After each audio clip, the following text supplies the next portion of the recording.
Well, Xbox, I knew you were going to come out swinging, but I did not know that you were going to hit this hard.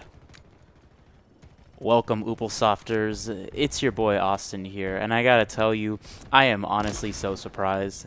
I heard rumors that for the 20th anniversary of Halo that we would be getting the multiplayer beta, but I did not believe it, and surprise, surprise, it actually released and it is fun?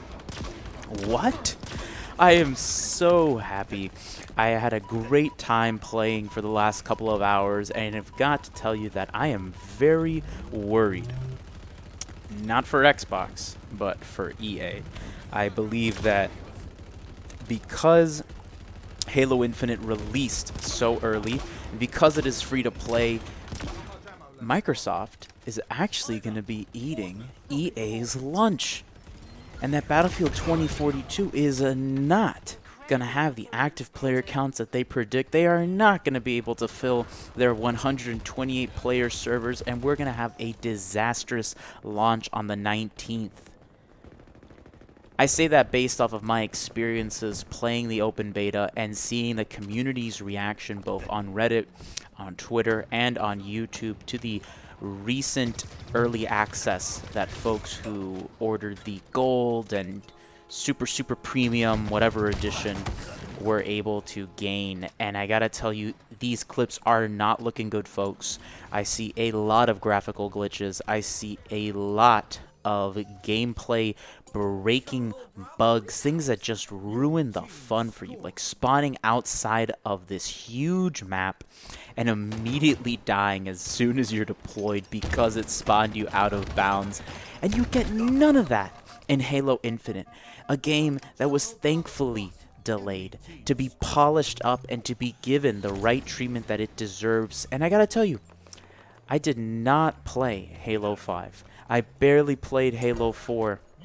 I was not impressed with what 343 had done to those last two games, but now I gotta say, I am very thankful that I waited this long before picking Halo back up again, because it is back, baby.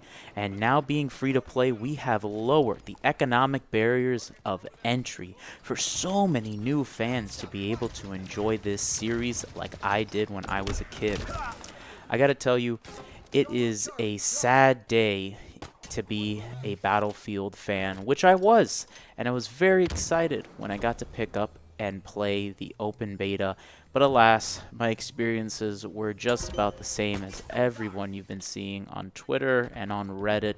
It was just a beta, we were told. You gotta wait for the final build. This build is months old, but it's obvious that being now just 4 days away from release, the game comes out on the 19th. The game is not ready. And if it releases in this state, it will not receive the fanfare that it deserves when it's actually polished to the same degree that Halo was able to do. I'm honestly very depressed to see that the game is going to release in this state, because I know Halo is absolutely going to demolish them upon release, and that when we get the full campaign Forge mode experience, you're not going to see anybody in Battlefield. You might see some servers in Portal. You might see some folks playing their Warzone clone. I think it's Hazard Zone. I think that's the name. You're not going to see anybody in those. And why? Because A, it's not free to play. B, it's not well polished. And C, the incentive is just not there to grab and go and get into something that was totally redesigned from anything that the fans recognize as the true Battlefield formula.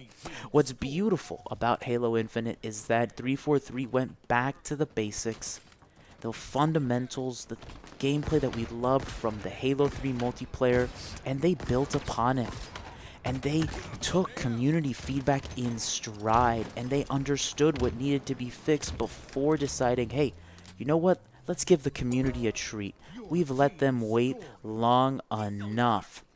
Let's actually release this multiplayer early just in time for the anniversary edition to get everybody hyped to play the campaign when it arrives on Xbox and PC. And honestly, just being able to say all these things makes me sound like an Xbox shill, and that's really funny because I actually own a PlayStation 5. I was just playing the game on PC, and I was just having such a great time. I can't wait till my friends pick it up so we can squad up together and really just have a ball together. I'm not happy to report all those issues that Battlefield 2042 was facing. I was really hoping that we just have a great year for shooters, but from what I've seen from Call of Duty Vanguard and from what we've seen from Battlefield, it's clear that Halo is going to be on top. They're going to be the king, and Xbox is going to take that dominating position in the market as it stands, because this will probably be the closest thing, and this is very much a stretch, the closest thing that we get to Titanfall 3. And I only say that because the game has a grappling hook in it. If EA were to actually listen to fans, I think they would release Titanfall 3, but seeing as how they gave Battlefield 2042 the awful treatment and monetization scheme and just total disregard for what the formula is and what the fans actually enjoyed about the series, I'm glad that we're not going to see Titanfall 3 for a long, long while. As long as those suits don't touch that series, I'll let Battlefield 2042 slide. I won't make a rage video. I won't even rant at them. But I gotta say, this is a warning, EA. You're not gonna be able to get off easy with this one, because Halo just ate your lunch.